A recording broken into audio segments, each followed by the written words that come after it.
This is Judge Joe Brown, and we're listening to We All Be News. News-free Dixie for the 21st century.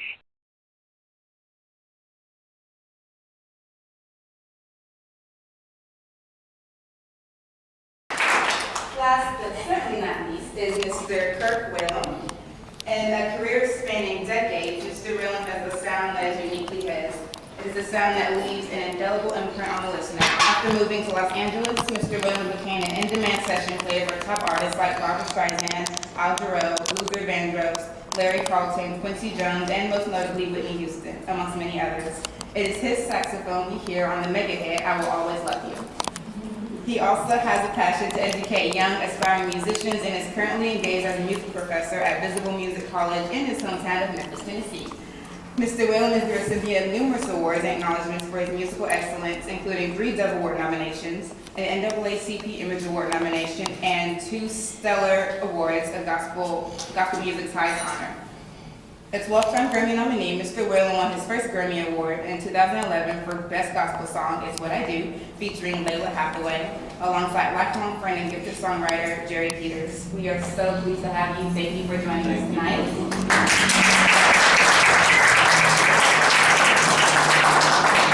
So at this time, if you all can share with us your incredible journeys to where you are now, and then we'll open it up to discuss the larger question.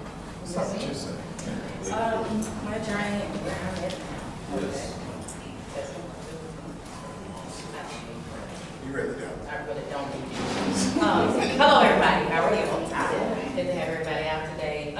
Stephanie Bolton. She's pretty much locked it in a nutshell. Right now, I was currently on cruise ships about 3 years, and that situation came about because of a company by the name of B.B. King's here right downtown. They're currently on 7 different ships at this time. They have B.B. King musicians from Memphis, Mississippi, Arkansas, all over. This allowed the musicians here to, they felt like they were not making enough money in the clubs and in the other church venues and things of that nature to make a little more money and be able to take care of their families for a 4-month span. So I basically went for my kids for 4 months at a time, and my family for 4 months at a time. But during that time, I became an Edwin Hawkins singer.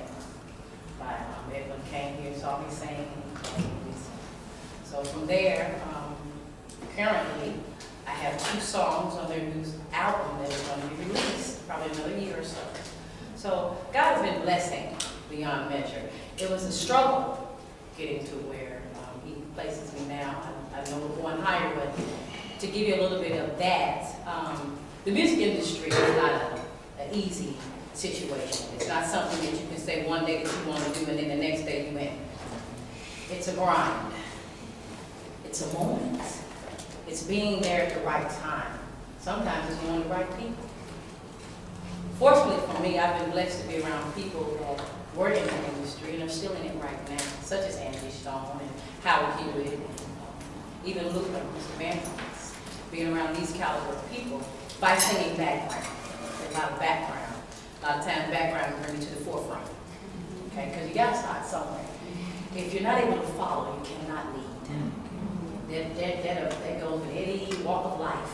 You got to learn the situation before you become part of or a person that moves in that situation, whether you're a singer, actor, whatever.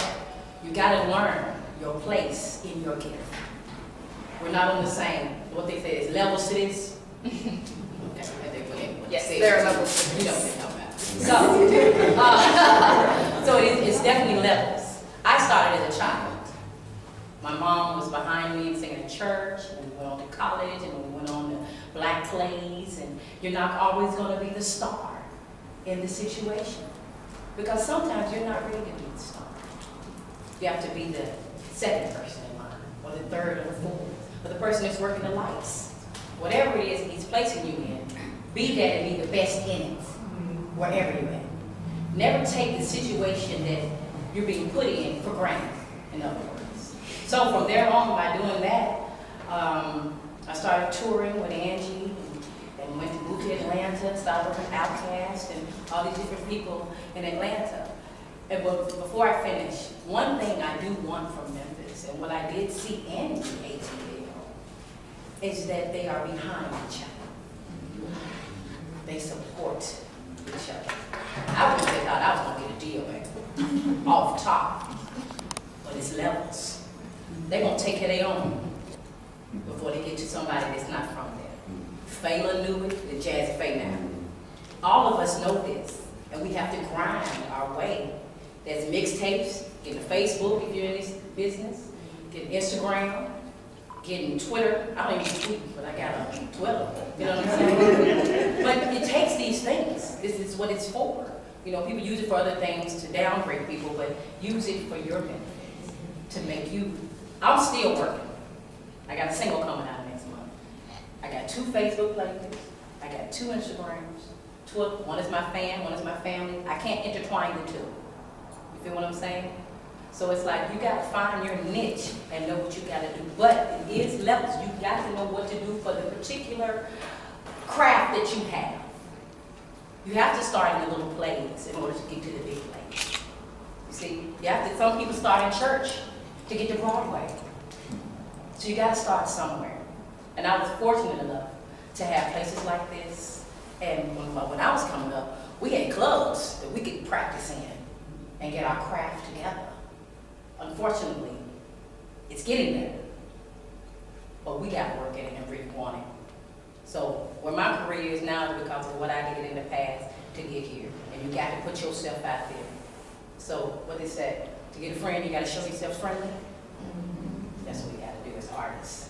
Can't come in here thinking you know everything, because we don't. Nobody does. Okay, I'm done.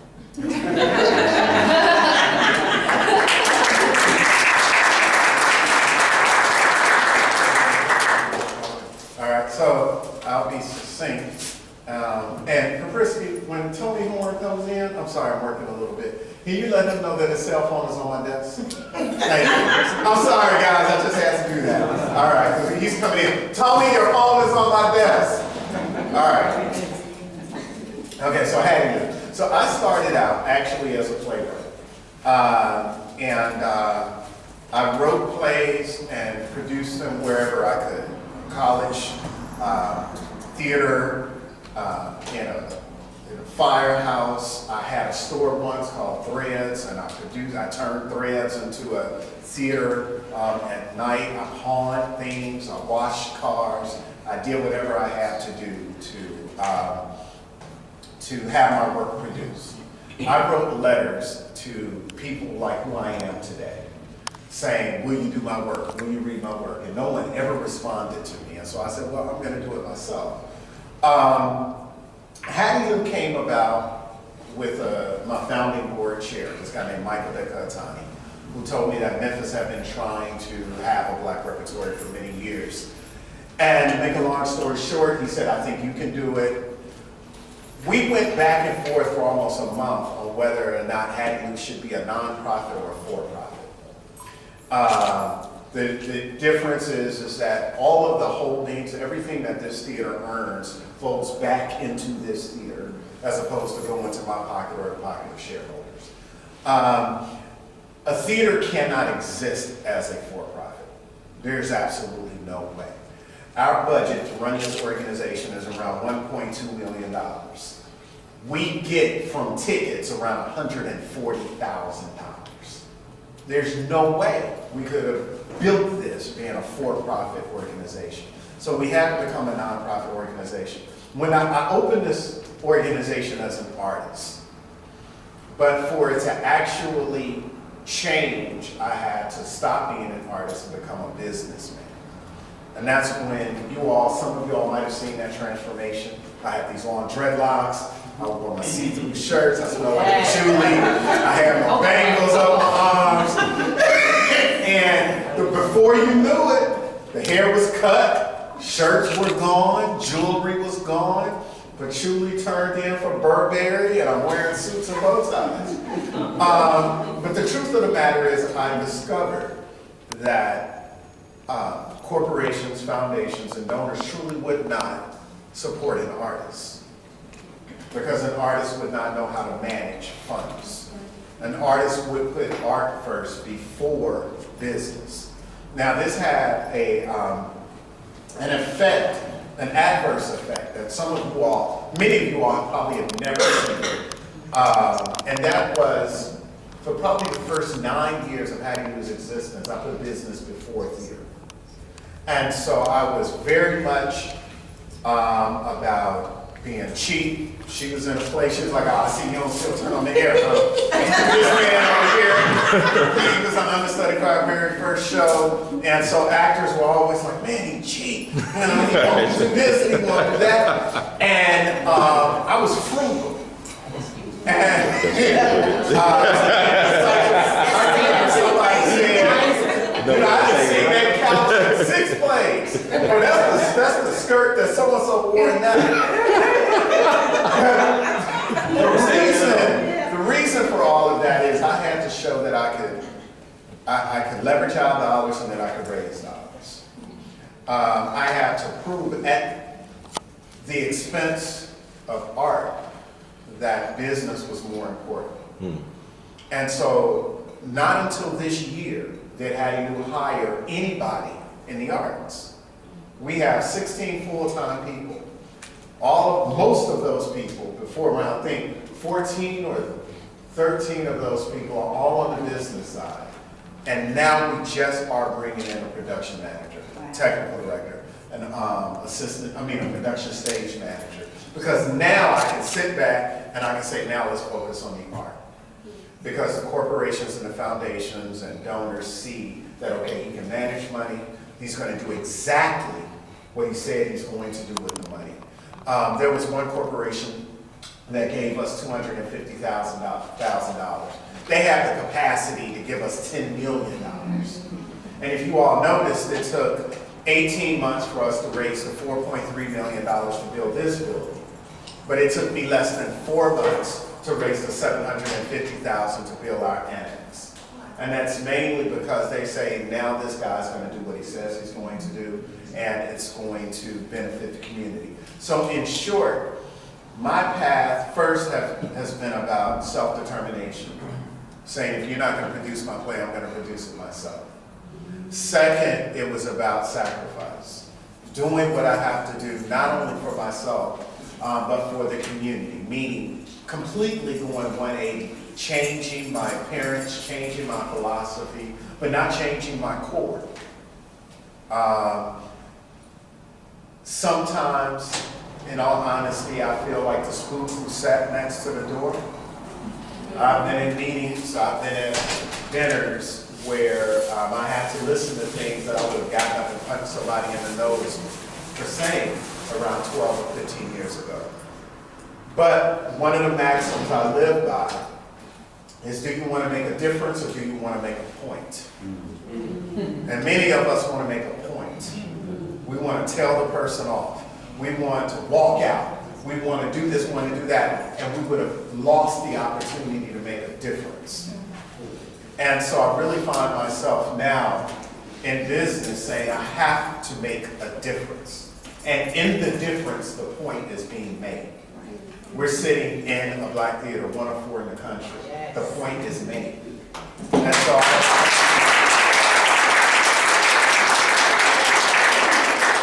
how I did it, we can get into that later on and all of that. But that really was my journey to us being able to have this wonderful edifice for our community.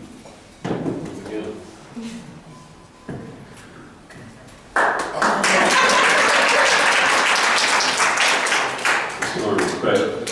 I am going to use this technology because I have been practicing all day and talk loud makes my head hurt. But I want to just show respect to every dial in particular. Man, it's definitely, and you're beautiful, by the way. I'm just saying. And, and to show respect to those of you here who are artists and who are entrepreneurs, and maybe artist entrepreneurs, that weirdest of animal that I don't know that many of them who do both of those things really well. In French, entreprendre means to take on, or entre means in between. and hone what it needs to take. It's a weird thing, like an entrepreneur, someone who's like all about taking on something, constantly taking things on. And then on the other side, you have an artist who you don't really have time to take anything on, but he's trying to learn your craft, you know, and push the envelope forward of your art and of art in general. In this case, you know, black art, and we can talk about that in a minute, but I just want to show respect to you, those of you who are here, you know, many of them I don't know, and there's things that I could learn from you if you were sitting up here, so hopefully I will get a chance to learn from you when we, you know, have the, what you call it, the question and answer. But I'm truly honored to be able to make a living. Again, this theme is about business. And so when we talk to kids, we're kind of talking to them on two fronts. One is, are you an artist? Are you someone who is passionate about the art of theater, or the art of jazz, or playing an instrument, the art of singing, the art, you know, painting? Are you a person whose life cannot happen unless you are doing that? Okay, you are a person whose blood, you know, runs because of this art. Okay, are you that individual? And or are you a person who just, again, what Egudai was done here is going to be in the history books, because it's about, you know, it's not just about how difficult it is to do something like this, to take on something like that, as fraught with, you know, difficulty as this, but it's also about being black and doing that, you know, and we are yet in you know, the existential reality that we live is one, and this, you know, maybe I'm not going to preach, but I'm just going to say that the reality on the floor, for those of us who are in the music industry, entertainment industry, is white privilege is no less evident in our business than it is in any sector of society. And thank God for white people who say, yeah. Thank God for the folks who because of that fact, you know, who happen to be white, who came out of their pockets and their investment folders to make Hattie Lou happen. God bless them. The ones who come to my concerts, the ones who fund certain things that we're doing. And again, so it ain't about being racist, it's about being real and saying, by virtue of your chosen theme, do black people have business in the you know, entertainment business? I mean, that's a valid question right now. I mean, the Oscars, the Oscars were all white, and you know how embarrassing that was to some white folk. You know, it was embarrassing, you know? And so, you know, here we are, and my wife and I always talk about, you know, I can talk about it all day long, you know, that there is this tension between Kirk Whalum knowing that God, as you said so, you know, eloquently, that God has ordained certain things for you to do, for you to accomplish. You know, 7, you know, Egudai, Kirk, all of us. God has ordained, and can't nobody stand in the way of that. You can. Yeah, I guess you don't realize. Right. I have made way more bad decisions than good. Way more. So in other words, the fact that I'm sitting up here does not equate that, man, that dude has done everything right. No, but my point is that at the end of the day, there is a reality on the ground that says that if I write this particular song and put it out, it will automatically not do the same thing as if my buddy, for instance, Dave Collins, is a very good friend of mine. And we've almost had this conversation that if he puts that song out, it's a great song, and he puts it out. Same thing with Boney James. This is my particular area. it's going to do well. I mean, he's going to have to try hard to not make it do well. You know, and it's just a fact. And again, so you take that, and that's your raw material. You say, okay, well, is that going to be something that hinders your creative flow? Is that going to be something that causes you to somehow stop growing in your craft?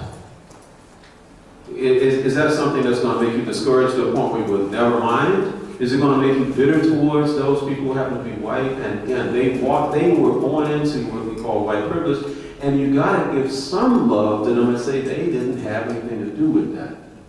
It is what it is. Now, what happens now, yes, they can contribute to a more just and equitable reality on the ground for great artists, no matter what color they are or where they come from.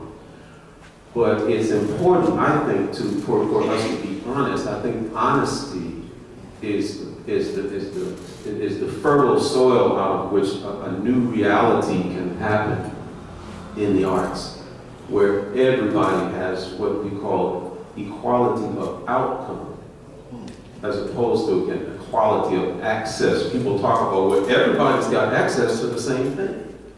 I'm like, that means absolutely nothing. Because there's some forces behind there that say, well, that person is able to leverage some invisible things that you don't have nothing about, know nothing about. But you were living what Stephanie eloquently called the grind. Your everyday is about the grind. Right. Now, I'm going to say, and then I'm done. And I'm not mad about it. I'm not mad because I know I'm a better person. I know that, you know, God is able to use me better because I've been humbled so many times. The grind will humble you, and it also focuses you to say, that, why am I doing this? Does it frustrate you that they cause, you know, doing this and doing that?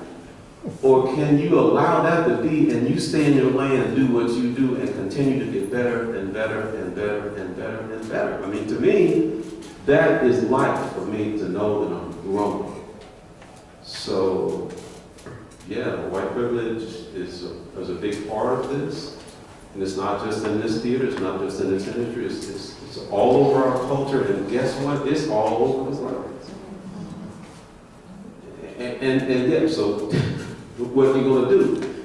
You're going to be excellent.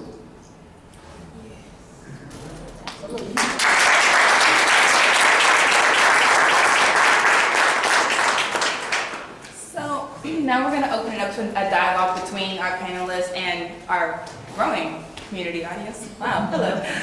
So does anyone have any questions they want to start off with? If not, I have some stop questions, but I'm sure y'all some are interesting. Okay, I saw your hand. Okay, I'll start. Hi, I'm Mary Fry, and I'm a teacher. And I came because I wanted to know if you felt like were we slacking in writers that can produce quality work. Like I teach writing, I'm in elementary, so I teach at the 5th grade level. But they have so many bright ideas, and I have kids like, oh, I'm just writing this book, and they start off with their journal, and they're continuing. But I want to know, like, as a teacher perspective, what can I do to continue to inspire a kid to push up and produce something quality that you'll go, oh yeah, I like that, and let me start to produce that, you know, to just, and is that valuable? Yeah. Well, I could start with that. I was just talking to someone yesterday about this. To be a great writer, you have to read great writers. And our children are, their sphere of knowledge sometimes is so small that they don't have access to great writers to read.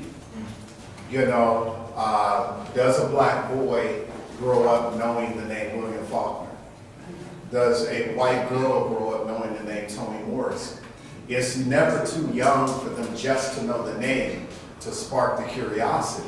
If they're interested in plays, do they know who August Wilson is? Have they heard the name? Or Susan Laurie Parks or Leon Nottage. These are people who have won Pulitzers and Drama Desk Awards and so on and so forth. They're not household names. So as an educator, I would just say, especially with elementary age children, is spark their curiosity, plant the seed, and just ask them, do you know who August Wilson is? And just that question will get them on the path to go find out. And all of a sudden, now they're reading August Wilson and they'll say, oh my God, August Wilson was inspired by Rob Penny. Now they'll start reading Rob Penny. Rob Penny was inspired by William Akey. Then they'll start reading Akey, and so on and so forth. And all of a sudden you planted that seed, and now you're creating someone who has the tools and the mindset to write great work because they've been studying it. All because you planted that seed. With singing, with songwriting, it's pretty much the same thing, listening to great music. Can help you with your writing. But with me, as a child, I always wrote. I had teachers around me that made me excited about writing, whatever my thoughts were, but they had to be my thoughts. They had to be my feelings. Writing is, you have to open up yourself to everyone. You're writing from a very intimate place. That's even with kids. They go to a place as a writer that nobody else can go but you. Even if you're writing for somebody else. You have to, when my daughter became a writer, she was in, at the elementary school, Attn, they wrote their first book when she was in the first grade. And the book was about the person that they admired the most. Well, of course she wanted to talk about mom. I told her, no, talk about somebody else. So she talked about my pastor. So basically what she did, she went and interviewed him, asked him particular questions that she wanted to know about. When she got home, she had her own thoughts about what he was saying. Did she understand everything he was telling her about his life? No. But because her imagination, and the teacher allowed them to do whatever they wanted to do with their imagination, with the person that they admired, that person could have become a flower to them. Whatever it is in their imagination, because she was in the first grade, she was a kid. So a lot of the struggles that he told about, she didn't understand them. So her imagination was using little figurines and drawing little things to show the trouble that was coming up on his family when he was a kid.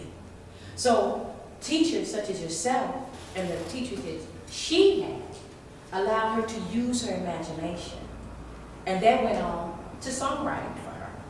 She's written several songs. But as a child, she learned that she had to come from the inside in order to write truth. Even there's a bit of truth in fiction. But you got to know what to tap into, even in that. So being a singer-songwriter, I would just tell, I don't know what the child might become, starting with the book or whatever, but they might become a singer-songwriter. But if they're songwriter, you must teach them to start with truth. Because I know when I hear a song and it reaches where I'm at, I'm going to buy it. Yes. I think this is it. Right. Okay. So true. And, I'll just piggyback and say that there is that sort of balance between, really engaging with and identifying with great art. And mine from a songwriter's point of view, you got to really be listening. You got to have your antenna out. And so you're listening for great songs and great nuance. You're listening for different ways of doing things. Like, oh wow, it's the same two notes, but what you did with that was amazing. Stevie Wonder, etc. But so there's that, and that can be intimidating. Because you get to the point, well, gee, I'll never write a song that good, or play or whatever. So you have to have that, but you really do have to balance that with this deep faith to just plumb the depths of who you are. What is God saying through you? What are you supposed to present to the world? And that's a hard one because, man, I'd rather be listening to somebody else or kind of analyzing this person, and that comes lyrics as well. I mean, whether it's lyrics or music or whatever, you really do have to spend a lot of time just getting the wheels turning. I think a part of that is that we sort of sit down and expect, well, nothing came out, so I guess there was nothing in there. No, you have to really get in that groove, and you really have to just be there just on a regular basis. And then when next thing you know, wow, I have no idea where that came from. Well, yeah, it came from because you were open and you were in the process. You were just in their zone. So it's a balance between respecting and learning and identifying great art, whether it's song or whatever, and then really having faith that there is something specifically unique that God has for you to present to the world. Yes, ma'am. Thank you so much for all of this wonderful information.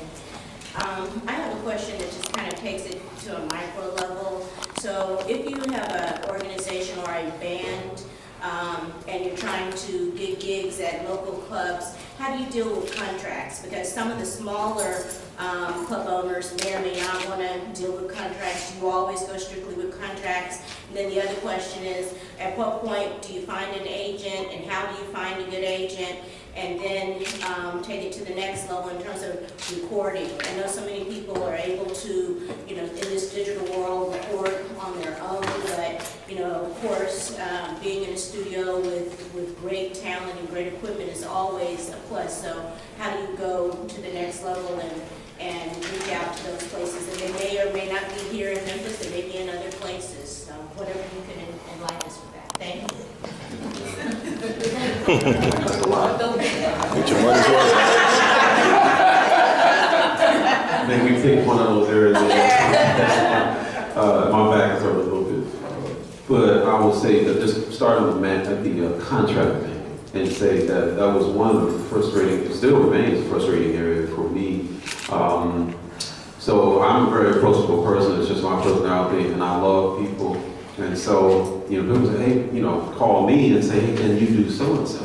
And I'm like, that'd be great. I hope I can do it, And so now when I say that, certain people take that to mean, he's going to do it.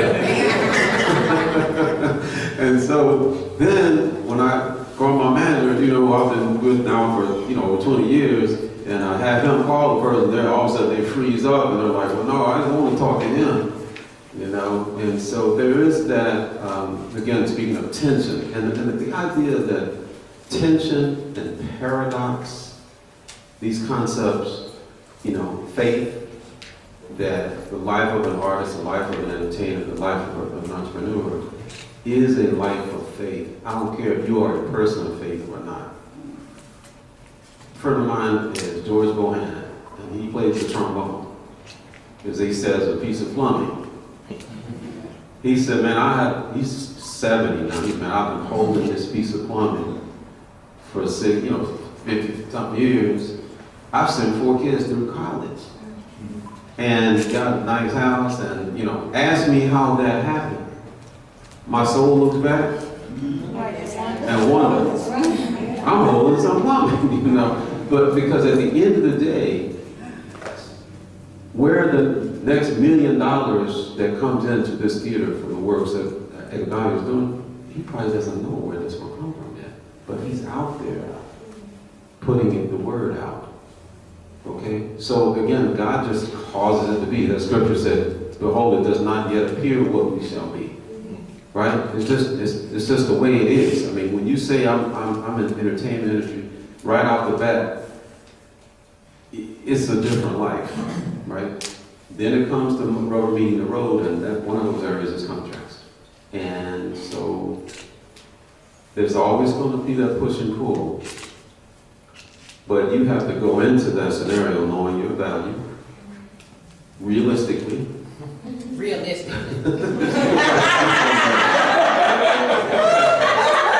going to ask people on that, just to say that you have to have, your expectation has to have some kind of precedent in the industry or whatever, so you're building towards this.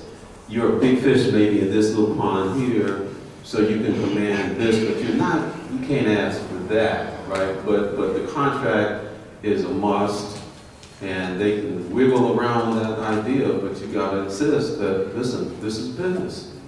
You asked a really great question. I don't know if we can get to it, but what would you say about My thing, when you're talking about contracts and management, things of that nature. A lot of times on this level, you really don't need a lot of management. You can be hands-on in your own city, in your own town, unless you're going out of town somewhere. But anyway, one thing that I've noticed in Memphis is that a lot of people don't deal with contracts, like the clubs. It's all like a lot of word of mouth. And I hate that about Memphis. A lot of times artists, no matter how good they are not valued here in my town. I'm sorry, it's true, it's what it is. I've been dealing with this since I was could sing, back when I was 6 on up. Some people are good, they say they're gonna give you your money, and they give it to you. Some people say they're gonna give it to you, and they don't. Both of them need contracts. Both of them. The same contract. Know what your value is. I didn't start off making what I make now, back then when I first started. Because I understood, my mother taught me the game early, just in life. You have to crawl before you can walk. Walk, then you can run. Then once you start running, you can stop and look back and see what you did. So what we need to do as musicians, I'm talking about purely musicians situation, we have to have contracts. Because unfortunately, we do not have, everybody is not a person of their word. Some people come to you and not to your manager because they know they got you. I've been knowing you forever. I know you do it for me, baby. No, we need a contract. That's for, unfortunately, it has come down to this for churches, for clubs, and I love the Lord.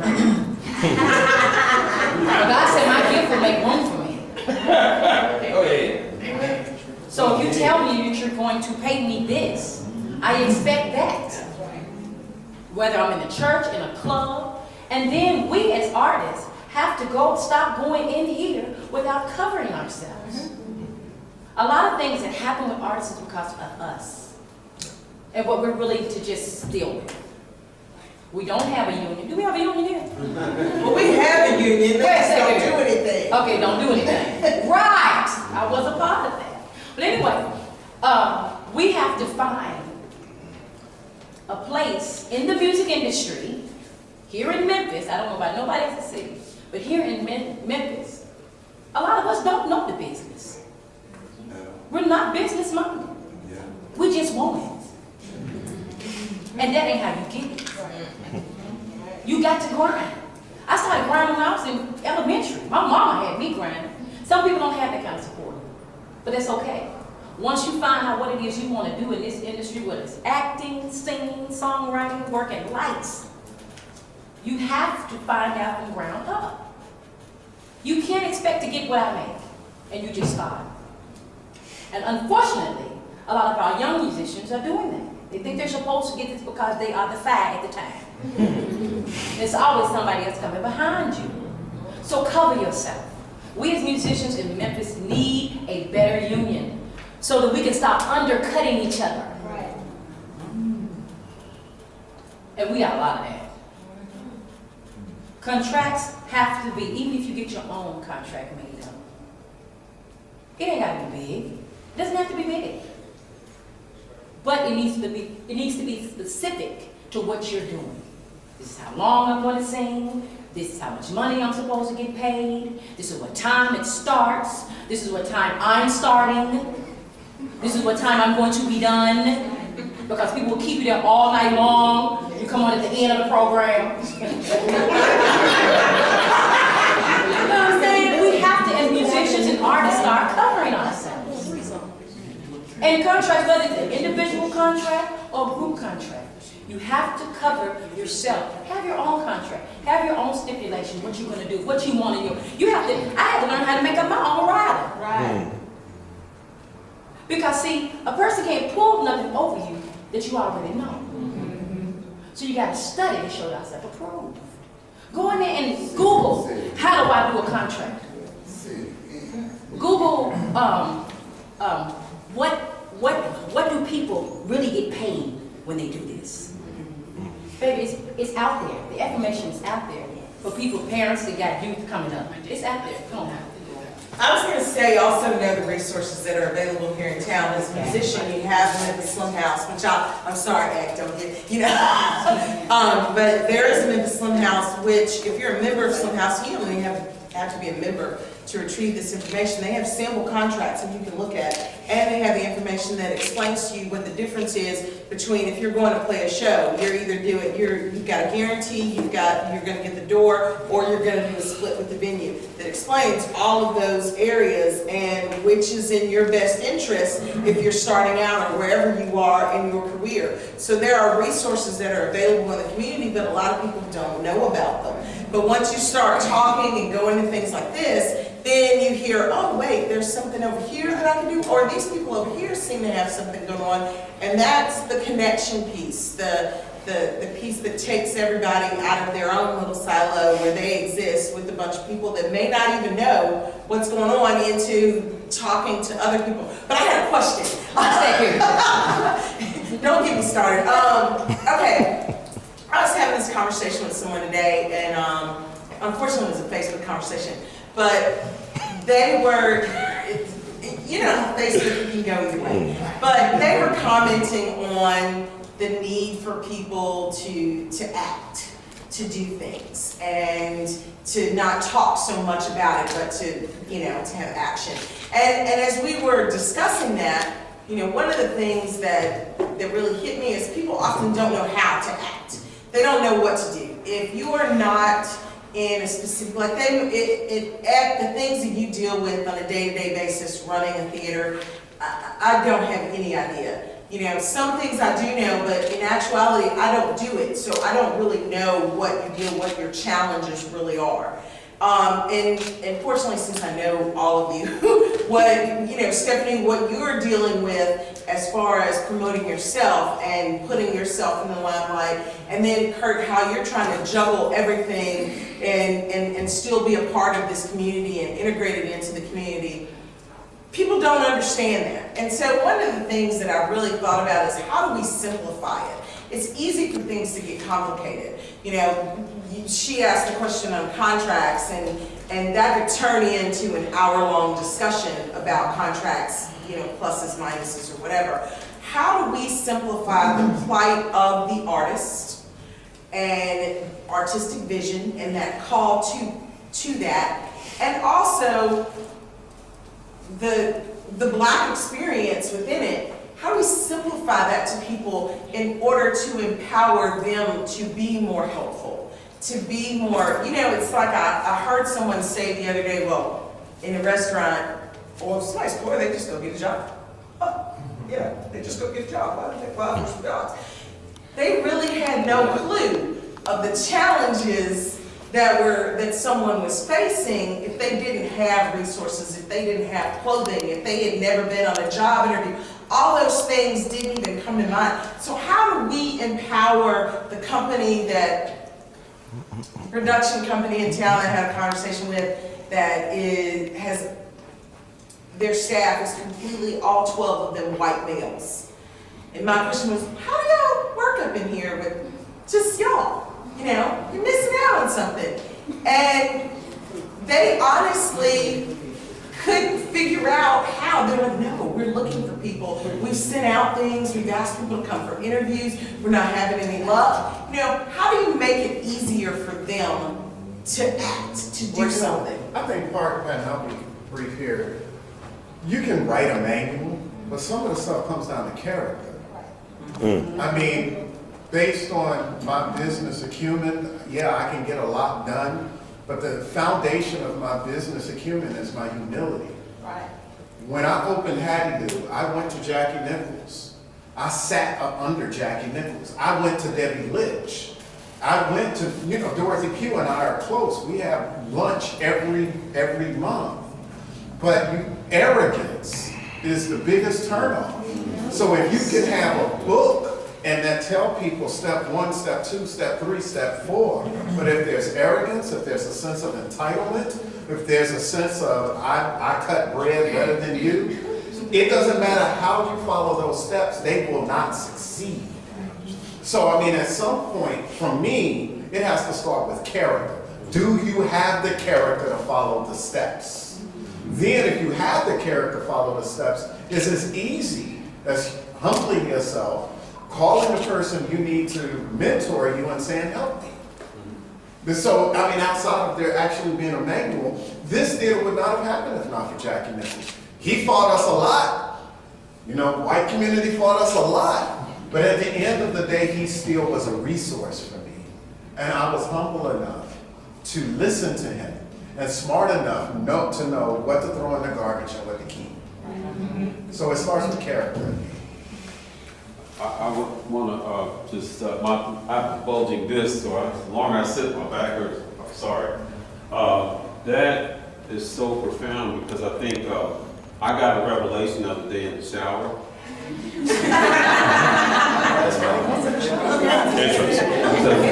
With my Lord. Anybody got a revelation?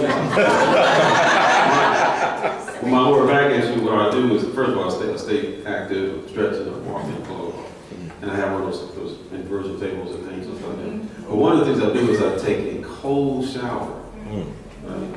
I never thought I would be taking a cold shower. And then I get right into this really hot tub with bath salts. If you have back problems, just do that. But what God showed me in the shower was what you were talking about. And that's that when I get in the shower and I turn on the hot water, but it's not hot yet, it starts out cold, right? And you go, oh, it's so cold. Anybody ever experienced that? Sometimes it takes water a long time. But eventually the water warms up, so the external changes to accommodate what you were looking for. See, so what we tend to deal with when we talk about what do blacks have business and the entertainment business is we want the external to change, right? Me included. Right. But what I saw was that when I started taking cold showers, and then, some chiropractors told me, you need to start taking cold showers. I was like, that I'm not going to. But eventually, when I got the nerve to do it, after a few weeks, I noticed that it reminded me when you get in the swimming pool. You remember the swimming pool? When you get in there, what happens? First thing you're like, ooh, let's go. But especially as kids, you forget that. And it's gone. All of a sudden, what has changed? The water is still as cold as it was. You change. You change. You adapt to the temperature of the water. And if you get enough people in there, then you do change the temperature of the water. So this is the revelation that I had. Again, it may not mean nothing to you, but the idea of what A.L.L was saying is that it's about character. Most of the issue that you have to deal with is not the water. It's really you. And so if you trust God, if you trust that He's given you this gift, people have affirmed that gift is in you. So you say, all right, God, show me how to acquire the character I need to navigate what is around me, to navigate white privilege, to navigate the difficulties of legal side, contract, to navigate, I gotta be an entrepreneur, I don't know how to do that, so you gotta have the courage and the energy to go and Google this and Google that. God, strengthen me so that my character is such that I can do this. If you look back, I look back, and again, my soul looked back and wondered, because I really did not know, but again, it's about that character, that humility thing. Man, we can really be arrogant without even knowing it, and I found myself looking back and going, man, you're arrogant, and you have to look in the mirror and say, are you going to fix that? And so God is able to give us that character, but we have to get up and do the work. Just to piggyback off that, once you have your character and you know what that you want to do, and you have all these avenues that you want to go down, you have to have the get up and go to get out to do it. If she has a foundation that can help me to get my stuff together, I have to go to her. I might not like her. So what are you going to do? That is the person that can help you. Are you going to go in there with an attitude, as my friend says, attitude? Or are you going to humble yourself and say, this is what I need? There's a difference between business and friendship. Business. Are we ready for business? Are black people really ready for business? That is the question here. Because there are steps to business that you must take. If there is no easy way for me to find out all the information that I need to find out, if it's not up under the same umbrella, that means I gotta go open that umbrella, and that umbrella that helps me. A lot of times we don't want work. We just want it to come to us. Nothing works like that, no matter what you're doing. You got to put the steps in. Then you got to know that this is what I want to do. You can't wait one day you don't want to do it because everything's going your way. And then the next thing, everything's falling. Everything you just did failed. The contract's undue. Your agent done disappeared. The people you paid for the food, you don't know where they're at. So you're going to give up? I'm so serious. Are you going to give up? Because you know this is what you want to do. So if I have to go to this board to find out this information on how to get my record out, I'm going to go to that place. If I got to go to this radio station to find out what this is, there's no easy way to do anything that you really want to do. Especially something that's your passion. I wanted to give up a lot of time saying, to forget about it. I couldn't. That's what I do. And whatever it is that you do, you're going to have to take the steps. I wanted to be a bad actress, case in point. I've been acting all my life. I've been acting since I was a kid. And when Hattie Lou came, he called me. He was talking about the dreads and down his back, down there, you know, the other one, you dust everywhere. He looked just like dust in my chair. But what I loved about Ekendayo had been from Memphis to New York all his life. When he was in Memphis, he learned what he had to learn for his craft. When he was in New York, he learned what he had to learn for his craft. And he brought them both together. But that was a process. Yes. But that was a process. Okay? I started singing when I was a kid. I kept singing. I never stopped. My mama put me on this, she put me on that. It's a process to this. But if you want to skip processes, you'll never make it. I'm sorry. You can't skip. Okay. That's good. You had a question earlier, go ahead. Oh yeah, I'm really thoroughly enjoying this conversation, but as we all know in the system of white supremacy, business is warfare. And I will go back to what the late, great filmmaker Oscar Mashal once said about making it in the business. He said it takes three things. It takes finance, talent, and distribution. If you control 1 out of 3, you have a voice.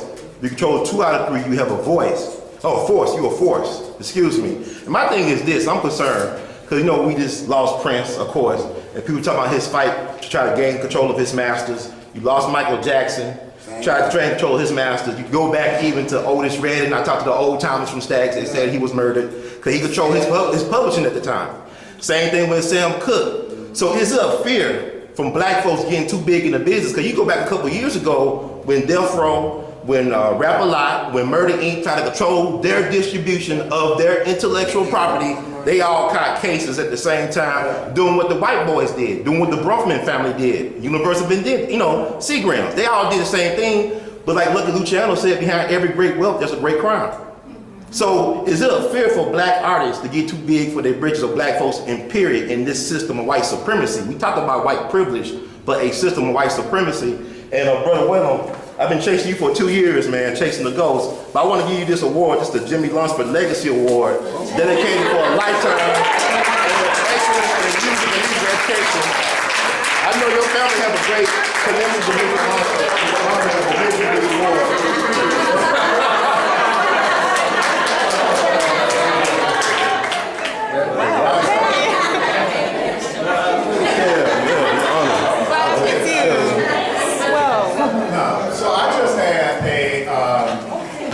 epiphany recently about life. And that, not when in the shower.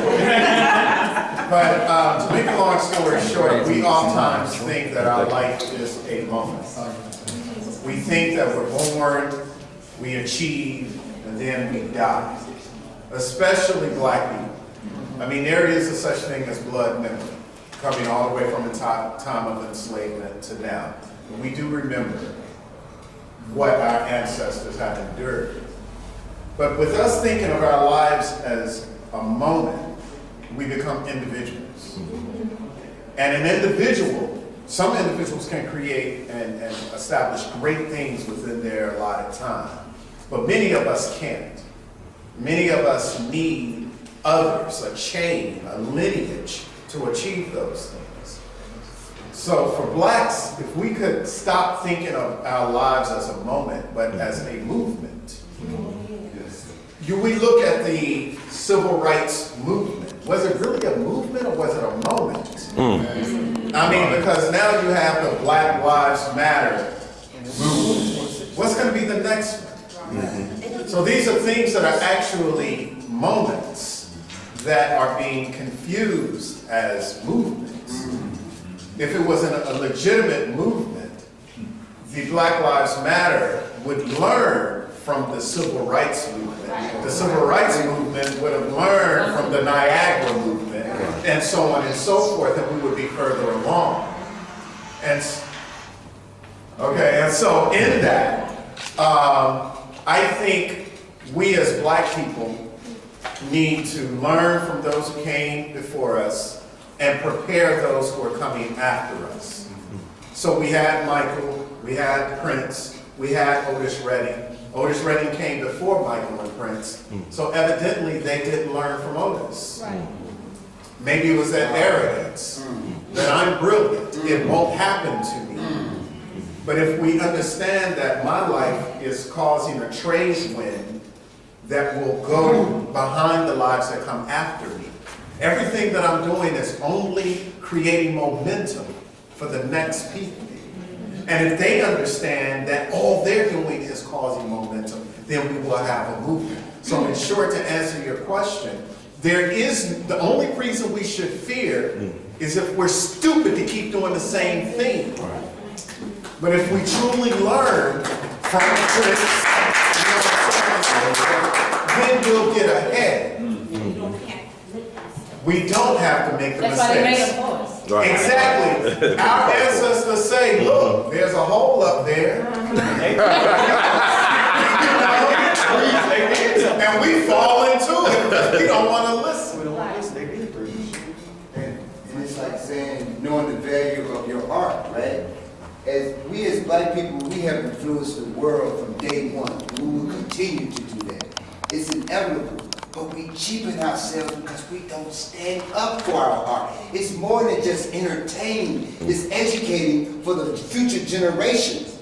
That's as an artist, I take my art as serious, and I'm passionate about it. And I refuse to do, as he said, the Tyler Perry type stuff. I deal with him. I've been knowing him all his life too. We started off watching cars together. And I respect because this man shredded his own path. Who else is doing theater? You know, that's brilliant. And what I'm saying is that if we do not realize that we don't have to perform, we don't have to do things, in other words, we need to get the idea to say we have to make a sacrifice, even if it means stopping performing for generations. But we need to make a point because we have to control our own destiny. Because if we don't, we're going to always continue to talk about white supremacy. First of all, these people are not white, they're albinos. But anyway, but I'm trying to make it understand. I don't want to interrupt, but the point of it is, I'm just saying, we have to take our art, because what we do on stage, it does affect, and it could send the wrong or right message to people. Right. Well, I want to just be active and say this is really extraordinary, and if you were trying to catch up with me to give me an award, I want to be caught up with. I want to miss that. That's one of the problems with being what we call itinerant. And there are certain realities, as Edgar was speaking about, there's certain realities. If you're going to do something like this, he's like, okay, I got to consider changing my this or changing my that. The reality on the floor of being a great musician, 9 times out of 10 is that you're going to be itinerant. You're going to be looking at that calendar to, you know, like this is what I'm doing on this day. And the aggregate, you know, sum of all of that is what I made that year. Okay, it's all about the calendar. But I wanted to say that, you know, it's fascinating, brother, that you would bring Jimmy Lunsford into the conversation, because it's like what we were talking about. You know, to say that, you know, when you talk about, I mean, we just not so much, let's term it more along the lines of dominant culture. Yeah.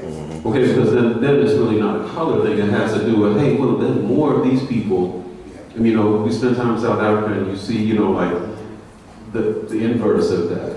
But in this situation, the power base just happens to also be in the you know, the majority culture. So then there are certain realities that end up coming online, and Jimmy Lunsford was a genius. I mean, he was an innovator. His big band, you know, they were the ones that came up with the whole, like, you know, choreography, you know, where you're not just playing. You got your whole thing choreographed, and it's like a show, right? And yeah, so you look at, you know, what the history books say. Well, you know, what is a big band movement about? And you don't hear Jimmy Lunsford.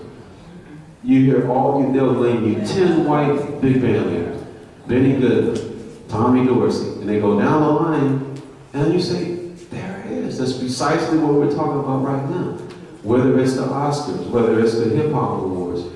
It's black culture being appropriated by the dominant culture. So again, that should make you angry. It should make you, it should frustrate you, but at the same time, you gotta take a deep breath and say, okay, now God, where were you? What is it that you wanted me to do? Let me get back on that page. Let me focus myself, let me humble myself, because that's another thing, is then you begin to become arrogant. So you become what you hate. Wow. You become what you hate. So you say, well, these people are arrogant, they've taken our thing, but then you become arrogant and you're worse than them. Yes, sir. So we have to be humble and say, man, my humility is going to shine forth in some fierceness. I mean, you know, all you got to do is go to South Africa and say, well, they put him in Robben Island for 27 years, and then he said, I'm still going to be president. I mean, you know. So, you know, I really do believe that, you know, he said, you know, Nelson Mandela said, do not be ashamed or afraid to be fierce, to be excellent. We just, you can be humble and excellent at the same time, and Jimmy Lunsford is a great example of that.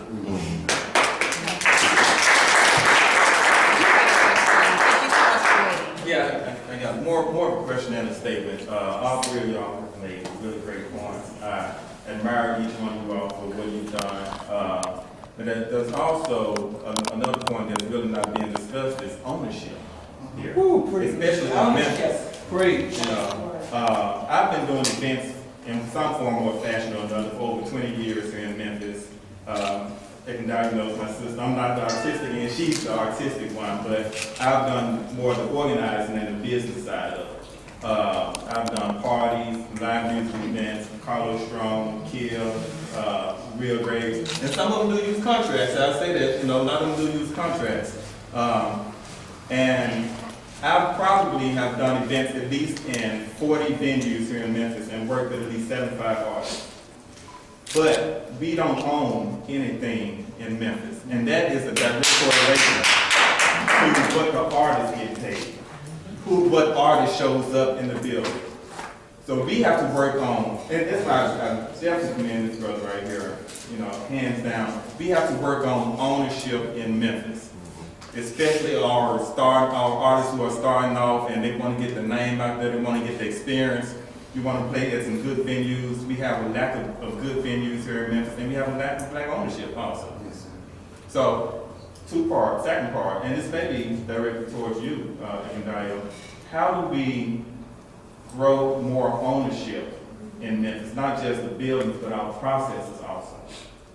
Okay, first thing, I believe, let me give you a scenario.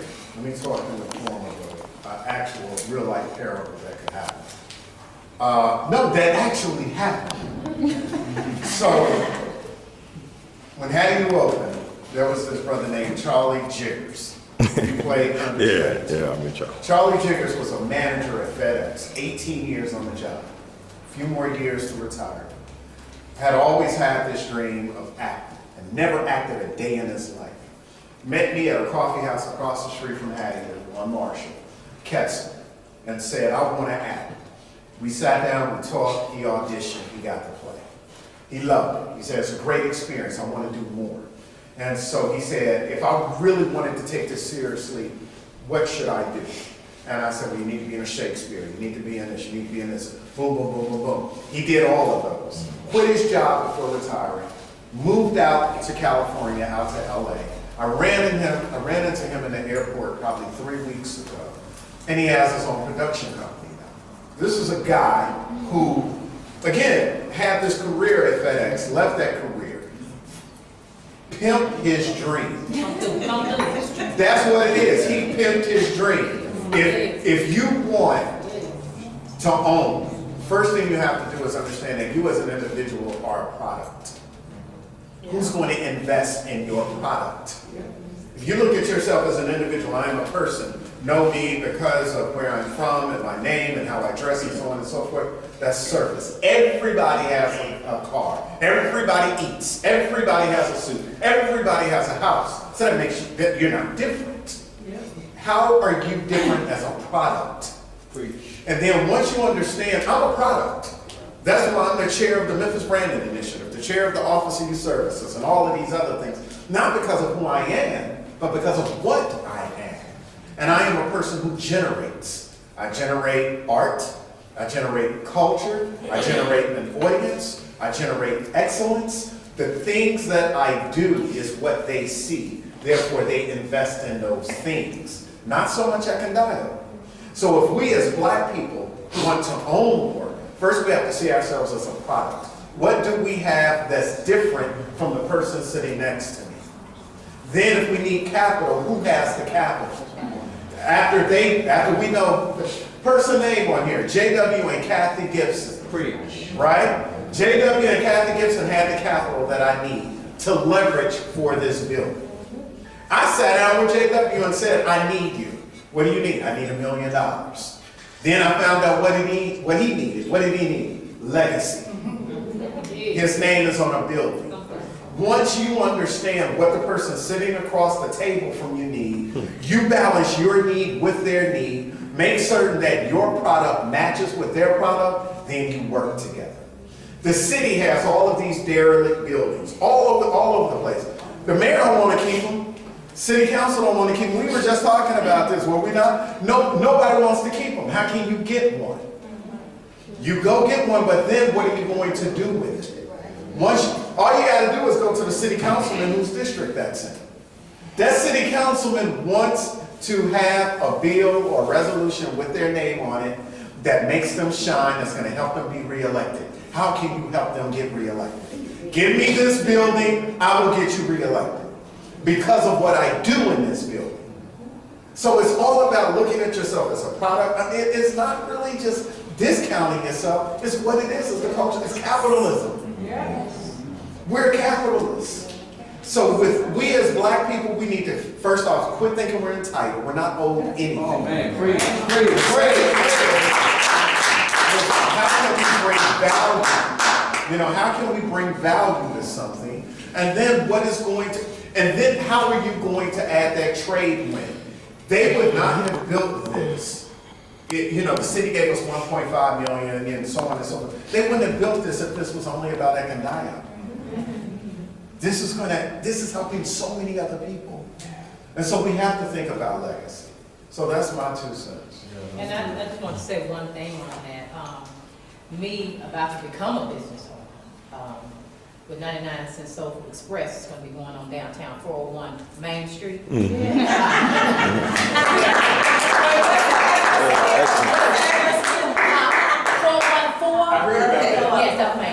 Honest. Go down next to Honest, next to Honest. Okay. And I just became one part owner. Yes. Right on. But we cannot be afraid to invest in somebody else's dream. Whoa, whoa, whoa, whoa. That's good. A lot of times we want stuff just for ourselves. To say, this is mine, this is mine. I don't have no problem saying this is mine, Ricky, Running, Mike, and Joseph. So you gotta learn how to partner with people. That's good. Partner with the right people. You understand? We don't like to share. That's so good. One thing about Atlanta, and I keep going back to Atlanta because I live there, they share. Them black folks share. Okay? The city is predominantly black. What's the percentage here? 70. Same thing. 7% black? 7. 6%, okay. What's the problem? We don't like sharing with each other. We don't like partnering with people. See, Caucasian people don't mind partnering with us. We don't like partnering with each other. It's going to take everybody, baby. It's going to take all of us working together as blacks, whites, whatever color. We got to work together in order to build this dream that God may have put in your life. So are you ready to have a surrogate parent to your dream? Yeah. Because everybody needs help. So until we realize that it takes a village, that is true, it takes more than one. Now, I don't have the capital. I ain't got all that money. You know what I'm saying? I don't have all that money. But if I got somebody to come in and help me with the little bit I got, bargain some stuff out, don't be afraid to give away something for something in return. If you're partnering with somebody, it can't be all yours. Unfortunately, fortunately, when I write a song, when I get with a musician, and I've already gotten the melody, I already know how the song is going to, I just tell them to come in there, play on the piano, put down what I'm singing, plays it out, make sure the chords are right. He doesn't get half of my record because I've already written the lyrics. You can't, I'm not splitting my plus with you. You know what I'm saying? I came with you with the melody, not the melody. But if me and him sit down and we come up with this wonderful idea together, or I decided I write the lyrics, you do the track, put it together, 50-50. You got to know what is involved in the beginning. A lot of times we go into these businesses and my boy here said he's gonna give me 50,000. I ain't rolled up no contracts. Wow. Well, my boy said he's gonna give it to me. But when it's time for it to start, where your boy at? Because you have not contractually obligated him to anything. So we have to make sure we're covered, and that if you're going to use somebody with you, make sure it's somebody that you trust. You know that they have the same excitement about this great, magnificent idea that you have. Because if you get somebody partnered with you that's in it for only one thing, case in point, when I did have a manager, the majority of the time when they would go into a record company like EMI, Arista, anything like that for me when I was a kid, they had a hidden agenda for themselves. The record company would love me. But because he came in there asking for a side deal for another artist. All right. Nobody got nothing. Because the record company like, if you do her like that, that's your girl. You know what I'm saying? What you gonna do with us? You know what I'm saying? So we have to watch our surroundings and have to make sure that if we're going to open a business, don't be afraid to partner up with somebody else. Right. Okay. Collaborate. I have a question, and this might be our last one in closing class, depending on how long it takes the panelists to. Well, let's see another hand. I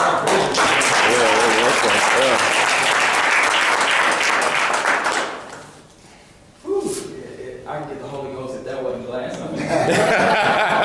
Man, I mean, you know, let me just try to say one thing. Thank you, Jason, for inviting me. And I give you the analogy, Jason, I guess I can call you one of my brothers. One of my brothers, dear friend, 10 years younger. And we started out in politics. You were, was it 18 or 20? He was involved in every race we ever had, my first in the state. But he loved politics. And I returned to Memphis to do campaigns. I'm a trained lawyer, former state rep. I do nothing but political campaigns, still a little bit of entertainment stuff on the side, because that was one of my forms to independent law. I met this great man right here. I got to tell you the story of that, because I came earlier to see you.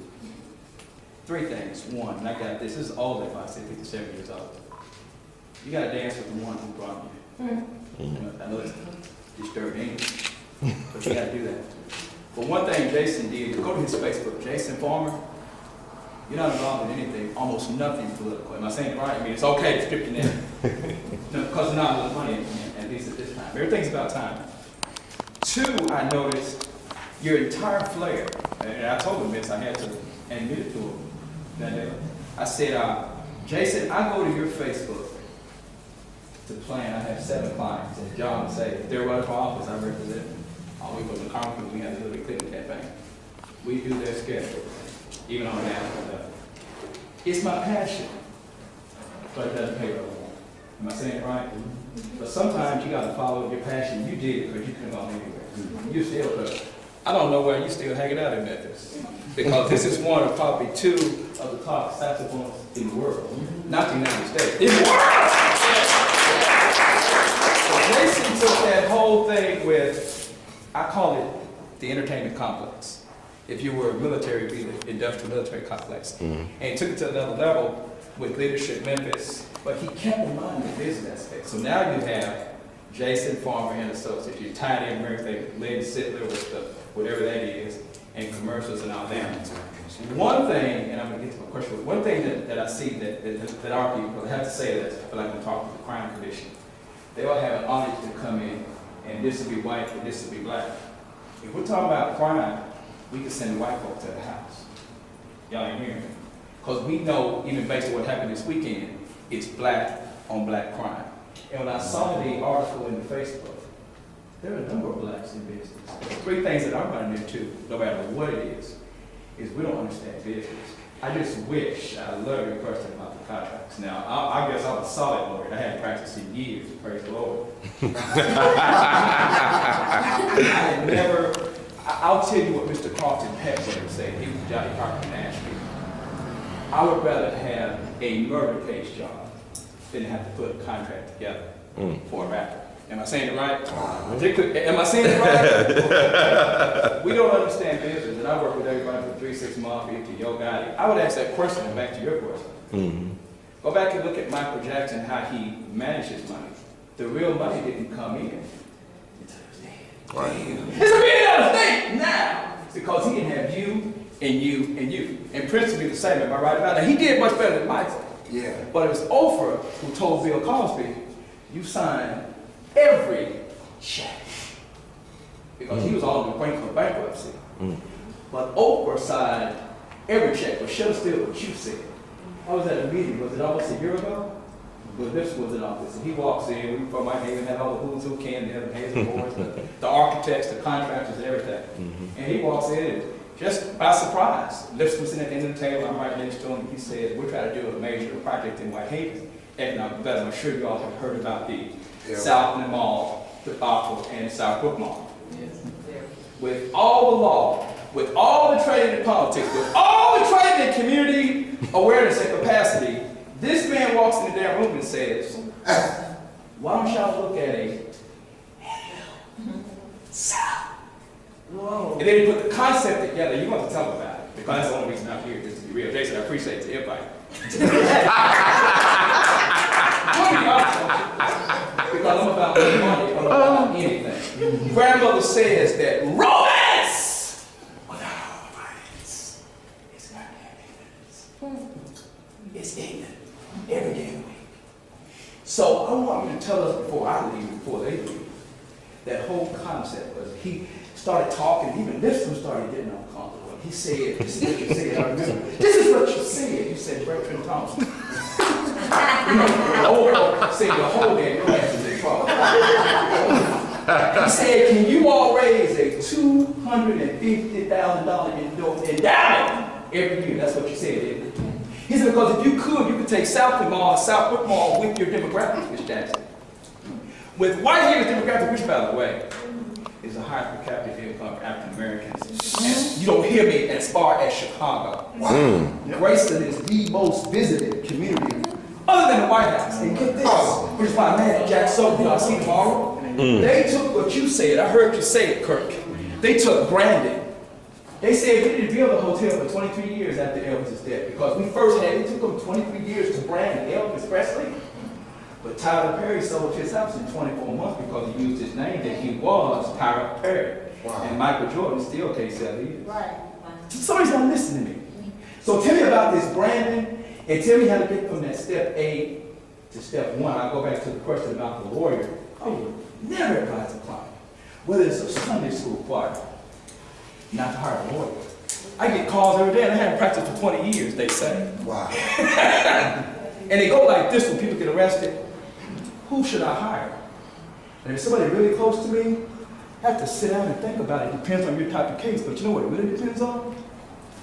Who the lawyer is. I read about you 5 years ago. I had no idea you'd be able to do this. I must have followed every song you ever had. I had a crush on you before I ever met you. His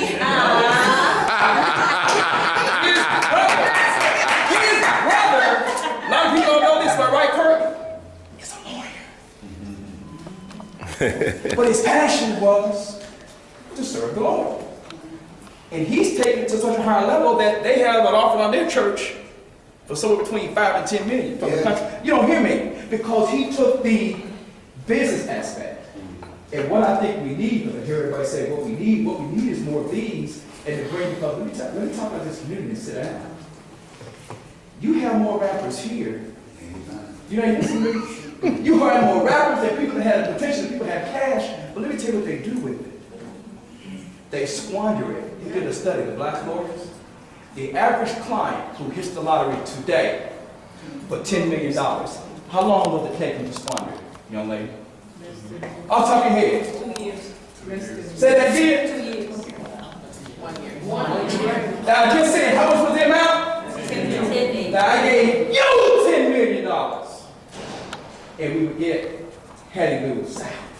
And then we have a $250,000 thing. But the blacks who just hit it, they said, we're going to do something smart. So we would fall into a situation, we're going to be like Hattie Lou. So they hired 2 lawyers, 2 financial planners, 2 tax accountants, you don't hear me, and 2 damn bodyguards. So I think when we start looking at it from this aspect of bringing this kind of thing together and really making it happen, because I'm here to tell you, you have no idea of the money in this town. I had a friend that called me the other day and I was asking him, that's a $1, I tell you, damn, you got it. I said, what would you estimate was his net worth? He said, stop looking, I heard y'all talk about Google, stop going to Google. Google's never going to tell you the real net worth. Google's not going to tell you about my sex life, it ain't the best. How about y'all that? Google's just not going to tell you what you can learn here.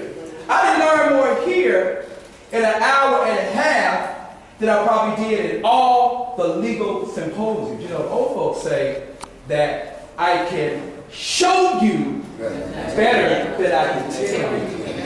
You showed us that day. We left that meeting. We left that meeting, I never forget it.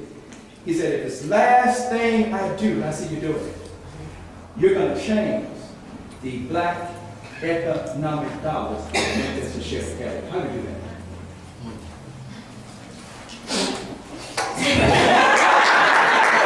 Enjoy this. That was excellent. How do we do that, Carl? No, I'm serious. How do we do that? So I'm going to have this. It's good to have you. Good to have you. Absolutely. I want to thank you all for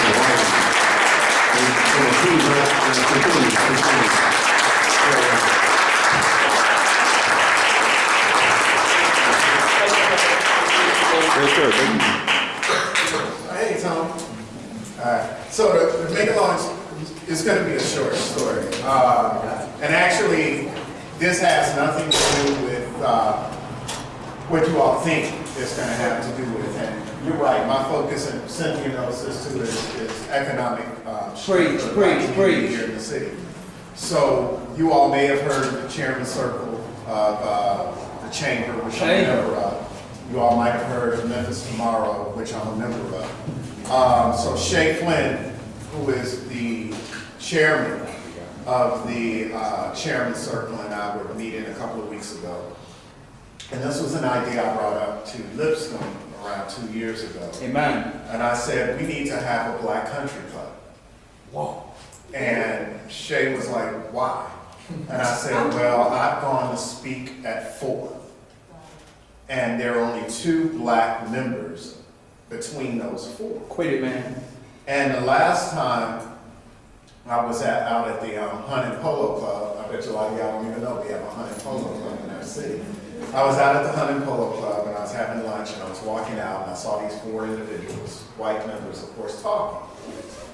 And it hit me and I said, they're not talking about their kids. They're not talking about their golf swing. They're not talking about their vacations. Whoa. They're planning something. We as a people here in Memphis, we go to different churches. We belong to different sororities and fraternities. We belong to different social organizations. We belong to different book clubs and card playing clubs. We don't get to see one another. It is in that casual conversation with people of means that industry is developed. Okay. If you never just have time to shoot the breeze, to talk about this book, to talk about that, this is what you saw in the news, to talk about that, and then get around some way naturally to say, well, I have this idea, and I have this money, and I know this banker, and I know this, let's make this happen. A country club does that. It brings together people of means to sit down, socialize, whoa, and then create a black economic structure. Whoa. Black people are going to hire black people. And so if the economic structure is going to change, the black people who have the financial means to create jobs, they have to be set in an environment to create jobs. There you go.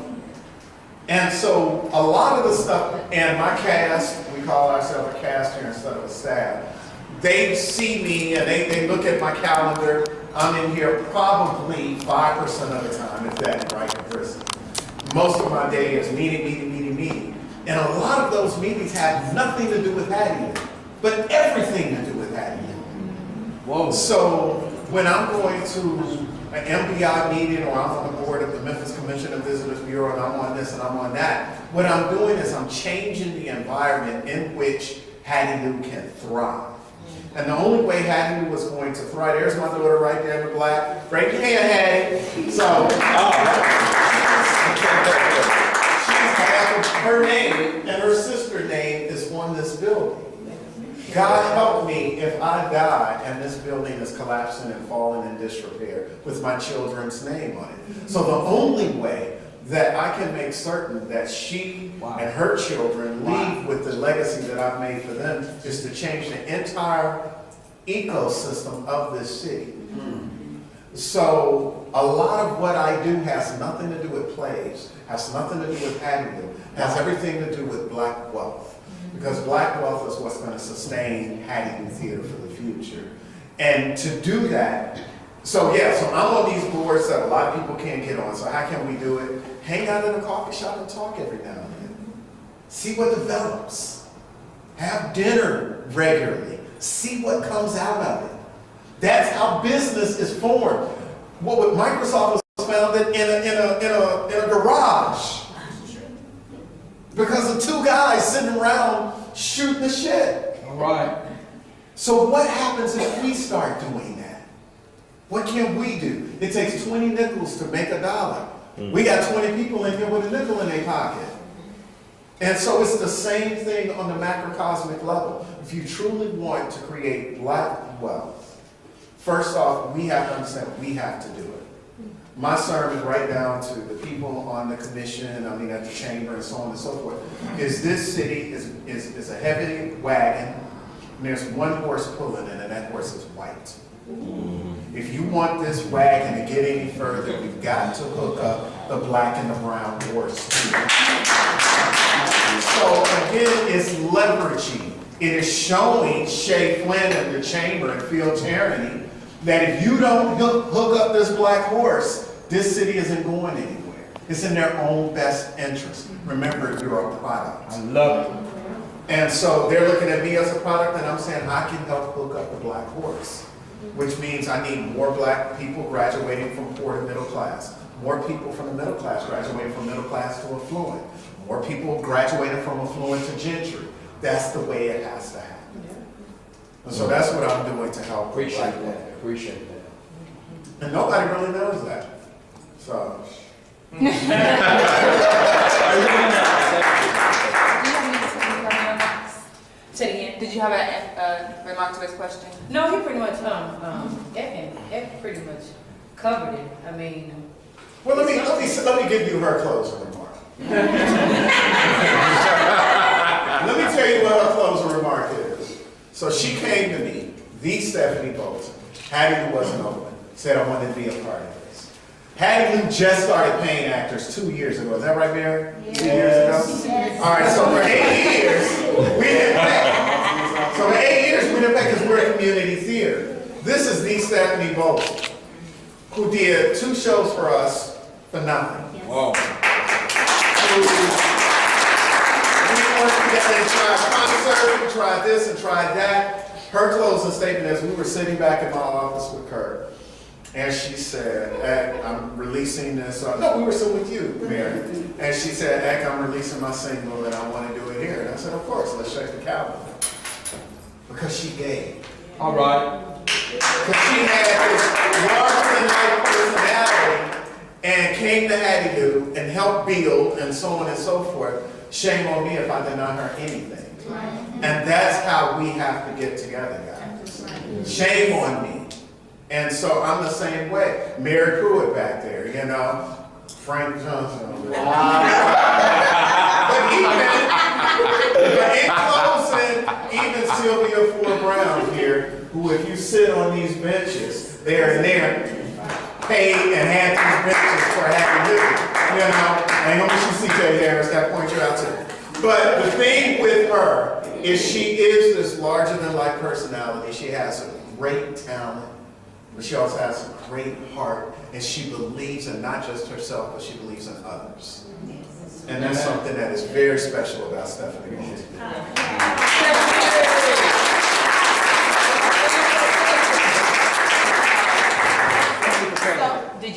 Did you want to say some closing Yes, remarks to thank you. yourself? Oh, thank you for listening. Yes, so thank you all for coming.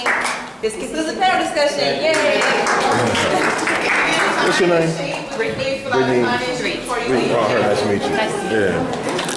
Hey, Jay.